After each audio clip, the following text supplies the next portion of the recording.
Muy buenos días, jóvenes. Soy Miss Elianet. Vamos a estar trabajando un tema que iniciaron con el maestro San Miguel. Vamos a dar continuidad durante esta semana y vamos a finalizar con el tema el día jueves, Dios mediante. Vamos a ir paso a paso, vamos a retomar, a recapitular lo que es el tema, lo que es el ámbito, lo que es la práctica social y lo que es el aprendizaje esperado, ¿verdad? Entonces, vamos a ir paso a paso. Dudas, jóvenes, y comentarios al final de la clase, con mucho respeto. Para eso estamos, para apoyar, ¿verdad? Vamos a iniciar con nuestro tema.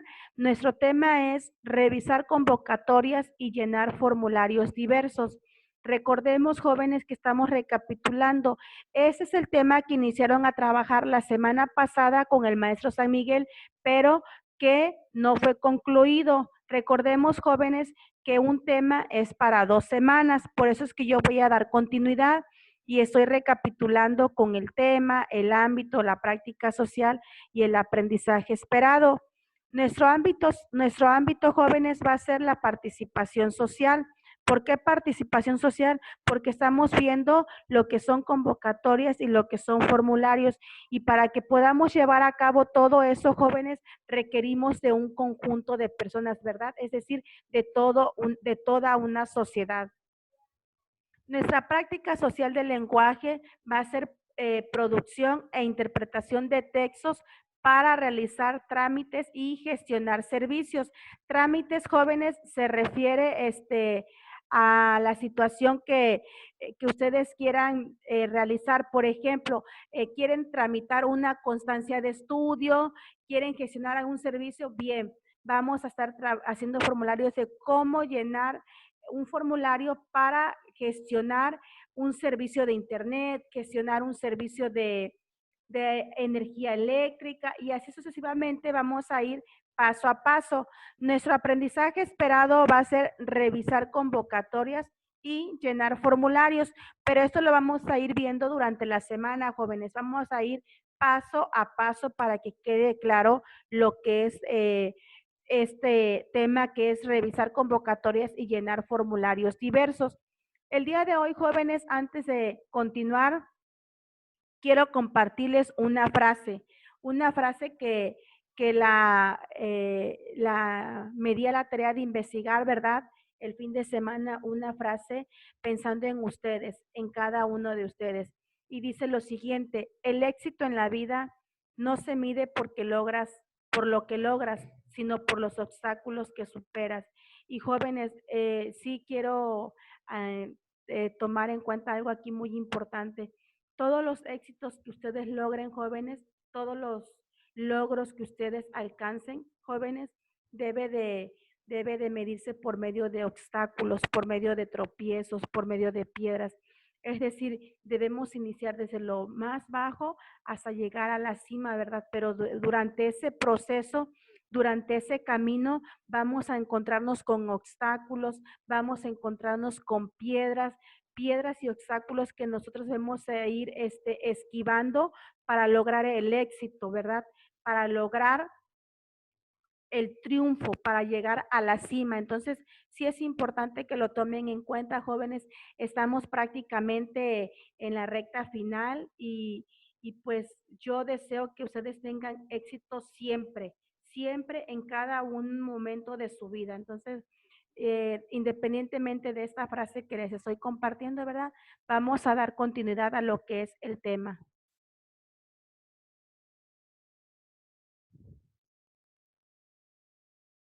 Y vamos a estar trabajando en este momento con lo que es el lenguaje propio en las convocatorias.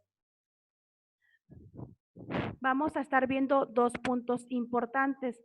Esos puntos importantes que vamos a estar viendo ahorita en este primer subtema, que es el lenguaje propio de las convocatorias. Vamos a estar viendo lo que es el indicativo y lo que es el subjuntivo. Entonces, vamos a ir por partes, jóvenes. Primero que nada, vamos a definir, vamos a conocer qué nos dice el modo indicativo. Y aquí nos dice que el modo indicativo se usa para expresar acciones reales u objetivas que sucedieron, suceden o sucederán. Es decir, la simple palabra, jóvenes, indicativo, quiere decir que nos está indicando, nos está diciendo lo que debemos, lo que no debemos hacer y en qué momento lo vamos a hacer, ¿verdad? Simplemente con la palabra que está al inicio, indicativo, nos indica, nos da una indicación de lo que debemos realizar o de los pasos que debemos seguir. Por otro lado, tenemos el modo subjuntivo, jóvenes, que el modo subjuntivo se utiliza para expresar un deseo o acciones posibles, pero no reales, es decir, que pueden llegar a realizarse o no. Pues, aquí podemos usar cosas a lo que es nuestra imaginación porque no son reales, es algo que deseamos, ¿verdad? Pero no sabemos si se va o no se va a cumplir. Aquí, jóvenes, como estamos hablando de lo que es en esta presentación del lenguaje propio de las convocatorias, yo me permití compartir con ustedes, me voy a permitir compartir con ustedes este pequeño diagrama que nos habla acerca del el lenguaje, los tipos de lenguaje. Primero que nada tenemos aquí al centro tipo de lenguajes, al inicio tenemos lo que es el lenguaje oral y en las imágenes nos va diciendo cuál es el lenguaje oral, ¿verdad? Que lo podemos identificar por medio del habla, es decir, lo que transmitimos verbalmente. También tenemos lo que es nuestro lenguaje escrito y ahí en la imagen podemos identificar cuál es el lenguaje escrito. De hecho, se ve al jovencito que está escribiendo, pero también el lenguaje escrito va muy de la mano con el lenguaje transcrito, jóvenes. Si se dan cuenta, eso va muy de la mano, por eso están en la misma dirección. Por otro lado, tenemos lo que es el lenguaje visual, es decir, lo que observamos, pero no decimos nada, no comentamos nada, ¿verdad? Solo observamos. Y tenemos lo que es el lenguaje articulado que va a la par con el lenguaje textual, es decir, en el lenguaje articulado solo se van a ver nuestros movimientos, nuestras acciones, ¿verdad? Y en el lenguaje textual, pues como bien lo dice la palabra, es el texto que podemos encontrar. Bien, jóvenes, continuando,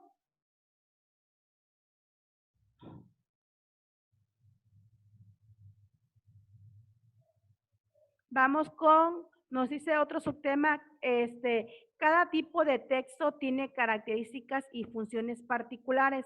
Las convocatorias no son la excepción, o sea, las convocatorias tienen un tipo de texto muy particular y ese tipo de texto es un tipo de texto formal, ¿verdad? Pero antes nos dice lo siguiente, antes de leer un texto de manera detallada puedes explorar sus secciones y elementos gráficos, es decir, cuando ustedes analizan lo que es un periódico, se dan cuenta que el periódico está conformado por varias secciones y por varios elementos gráficos, ¿verdad? Al igual que las convocatorias, por eso nos dice, las convocatorias no son la excepción. Las convocatorias también se consideran y son atractivas por sus elementos gráficos, es decir, en las convocatorias debemos considerar lo que son las negritas, las letras mayúsculas, las imágenes que podamos colocar, la información debe ser breve y concisa, ¿verdad? Y el color. Todo eso forman parte de los elementos gráficos. ¿Para qué? ¿Para qué nos sirven los elementos gráficos, jóvenes? Para hacer más atractiva y para atraer la atención del público, ¿verdad? Porque en ese caso que estamos trabajando convocatorias, estamos trabajando sobre convocatorias de algo en particular, ¿verdad? Y esa convocatoria queremos que llegue a a la vista del público, entonces al conocimiento del público. Entonces, para que el público se pueda interesar por cierta convocatoria, debemos de tener en cuenta y debemos de tomar en cuenta lo que son los elementos gráficos para que no tengamos ninguna complicación y para que sea de interés hacia el público. Aquí, jóvenes, me permito compartirles una tabla con los diferentes tipos de textos que hay. Les voy a compartir el tipo del texto, las características y el ejemplo. En primer lugar, tenemos el texto narrativo y sus características es relatar uno o más hechos imaginarios ocurridos en un tiempo y un lugar determinado. Y los textos narrativos los podemos encontrar o los podemos ubicar en los reportajes. Cabe mencionar, jóvenes, que en los reportajes vamos a contar los hechos ocurridos en un tiempo y un lugar determinado, es decir, hechos que ya ocurrieron, hechos que están ocurriendo o algún acontecimiento que vaya a ocurrir que podamos compartir. Y en donde nos dice imaginarios en esta parte, pues ya también ahí va a depender de la imaginación que tenga la persona que va a relatar y que va a redactar este reportaje, ¿verdad? Es decir, la imaginación de la persona que quiere transmitir ese reportaje, ese hecho. ¿Qué es lo que quiere esa personita? En este caso podemos decir el reportero, ¿qué es lo que quiere? O sea, quiere atraer la atención del público, ¿verdad? Entonces debe de ser muy creativo al momento de realizar su reportaje. Otro tipo de texto que tenemos, jóvenes, es el texto descriptivo. Y nada más con ver la simple palabra, sabemos que descriptivo quiere decir que va a describir detalladamente objetos, lugares y o personas. En este caso, jóvenes, les puse el ejemplo del catálogo, porque efectivamente en los catálogos que ustedes pueden apreciar, que la mayoría de ustedes consulta, se pueden percatar que en el catálogo se aprecia y describe lo que es el objeto, ¿verdad? Lo que quieren, en este caso, promover. Por otro lado, tenemos el texto expositivo, que el texto expositivo desarrolla y explica un tema con el propósito de informar de él. En este caso tenemos la noticia. ¿Cuál es el fin en mente o cuál es la finalidad de la noticia? La finalidad de la noticia es informar, que ustedes conozcan, que ustedes estén al día sobre algún acontecimiento que está pasando. Vamos con el siguiente tipo de texto argumentativo. Este defiende o refuta una opinión o idea. Y en este caso podemos tomar el ejemplo del ensayo.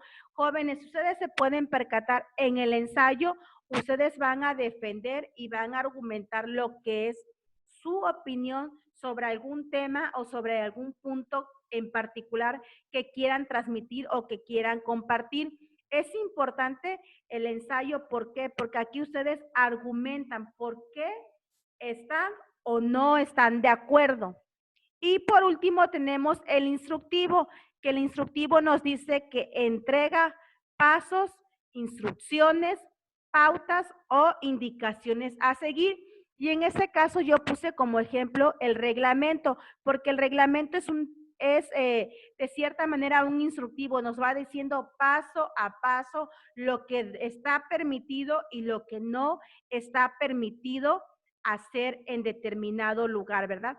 Pero también aquí en el instructivo podemos tomar otros ejemplos. Podría ser el de un medicamento. Ahí tienes que leer tú el instructivo y ahí te va a ir diciendo paso a paso cómo debes usarlo y las indicaciones que debes de seguir para que no tenga complicaciones. Vamos al siguiente, jóvenes. Lenguaje formal y claro. Aquí vamos a ver el lenguaje formal y claro en cuanto a los verbos que ustedes pueden tomar en cuenta, que son 3 los verbos. Primero que nada, nos dice, en una convocatoria se utiliza un lenguaje formal y preciso para que no haya dudas o malentendidos en cuanto a los documentos solicitados, lo que se debe hacer y cómo. En cuanto a los verbos que ustedes deben tomar en cuenta es el presente, el modo indicativo y el infinitivo. ¿Qué van a tomar en cuenta en el presente? Bien, utiliza el presente al inicio, cuando se presenta, pues la invitación se realiza al momento de leer el documento. Es decir, para que ustedes realicen lo que es su convocatoria deben utilizar el tiempo presente. Ahí se los está diciendo. Utiliza el presente al inicio, cuando se presenta, pues la invitación se realiza al momento de leer el documento. Efectivamente, la invitación se realiza al momento de leerlo. Bien, por otro lado tenemos el modo indicativo, dice, en tiempo futuro es utilizado cuando se señalan las acciones que deberán hacer los participantes del evento, porque son acciones reales que realizarán en un futuro. Pues, después de leer la convocatoria, es decir, la convocatoria que ustedes vayan a lanzar no significa que la van a hacer en el momento en que la están entregando, que la están enviando, ¿verdad? Sino que la van a hacer, la van a realizar en un futuro. Y por último, jóvenes, tenemos lo que es el modo el verbo en infinitivo, que sabemos que aquí identificamos los verbos porque su terminación es ar, ir, ¿verdad? Aquí nos dice, en cambio, se usa infinitivo cuando lo importante es la acción por realizar, como cuando se presentan los requisitos. Por eso les decía que son las terminaciones ar, ir. Jóvenes, y aquí, como ya les mencionaba, que es lenguaje formal y claro, lenguaje formal también se puede conocer o se puede identificar como registro formal, es decir, registro y lenguaje formal es exactamente lo mismo. Aquí vamos a estar viendo lo que es el registro formal. Y nos dice, no hay la suficiente confianza entre los hablantes y efectivamente nosotros empleamos un lenguaje formal cuando no tenemos la confianza, es decir, cuando estamos hablando con personas adultas, ¿verdad? O con personas que no tenemos esa confianza o que no conocemos. Y empleamos el registro informal o el lenguaje informal cuando estamos, cuando nos dirigimos con nuestros compañeros o cuando se dirigen con sus amigos, ¿verdad? Otro punto importante también que hay que tomar en cuenta es que se hace uso de un lenguaje culto, preciso y correcto. Es decir, cuando nos dirigimos nosotros o ustedes hacia una persona que no conocemos y que no tenemos esa confianza, pues lo vamos a hacer, nos vamos a dirigir de manera respetuosa, ¿verdad? Y vamos a emplear lo que es un lenguaje formal, un lenguaje culto. Y por último, también lo que se debe tomar en cuenta en el lenguaje y registro formal es emplear o usar fórmulas de cortesía. Eso es sumamente fundamental, jóvenes. Ahora bien, vamos a lo que es nuestro último subtema, que son siglas y acrónimos. Y aquí, posterior a esa presentación, vamos a ver las diferencias entre una y otra. Las convocatorias son muy detalladas, pues deben incluir la información necesaria para evitar que existan malentendidos, lo que hace que sean de varias páginas, así para agilizar su lectura y no aumentar la extensión del texto con los nombres completos de las instituciones, organismos gubernamentales y asociaciones que se presentan y que aparecen de forma reiterada a lo largo del texto. Se suele recurrir a las siglas y a los acrónimos. Y jóvenes, en esa parte ya final les comparto la imagen de lo que es una convocatoria. Pueden observar, aquí pueden observar ustedes detalladamente lo que les mencionaba al inicio de de los elementos gráficos. Si se dan cuenta, pues es atractiva, tiene color, el texto es demasiado breve, cuenta con letras mayúsculas en negritas, entonces a eso se refiere con el empleo de los elementos gráficos. Y ya jóvenes, para finalizar con este subtema del día de hoy, vamos a ver las diferencias entre siglas y acrónimos. Vamos a ver qué significa una, qué significa la otra y algunos ejemplos, ¿verdad? Vamos a iniciar con sigla. Dice, una sigla es una palabra formada con las letras iniciales de varias palabras. Generalmente se escriben con mayúsculas y sin puntos. Y tenemos el ejemplos ahí. Tenemos 4 ejemplos, jóvenes. DNI, que es Documento Nacional de Identidad. Y si podemos observar, todo está con mayúscula y efectivamente no hay puntos, no la separa ningún punto. Y tenemos CD, que es disco compacto. Tenemos FM, que es frecuencia modulada. DVD, que significa disco de video digital. Ahora bien, vamos con lo que es un acrónimo. Y un acrónimo nos dice que es un tipo de sigla que se pronuncia como una palabra. Y son también palabras formadas por parte de otras palabras. Vamos a ver, vamos a conocer aquí 4 ejemplos que seguramente ustedes ya los han estado analizando, ¿verdad? O estuvieron analizando en su libro. Y el primer ejemplo que nos dice Renfe, que significa Red Nacional de Ferrocarriles Españoles. El otro acrónimo que es ONU, que es Organización de Naciones Unidas. Siguiente, tenemos OVNI, que es Objeto Volador No Identificado. Y por último tenemos Ofimática, que significa Oficina Informática. Bien, jóvenes, este ha sido estos han sido nuestros subtemas el día de hoy, lunes. Vuelvo a repetir, no vamos a finalizar con este tema, puesto que ese tema lo vamos a estar trabajando durante martes y jueves de la próxima semana. Entonces no vamos a concluir, ¿verdad? Vamos a continuar trabajando durante martes y miércoles de la próxima semana. Entonces, vamos a concluir el jueves, jóvenes. Hay que estar atentos a todas las indicaciones y a todos los temas que se vayan a estar trabajando durante estos 2 días que nos faltan, ¿verdad? Durante martes y jueves. Entonces, atentos al calendario, atentos a las actividades y a los subtemas para ir dando seguimiento y podamos trabajar con cada una de las actividades que se nos van presentando y que se les van pidiendo de acuerdo a su calendario.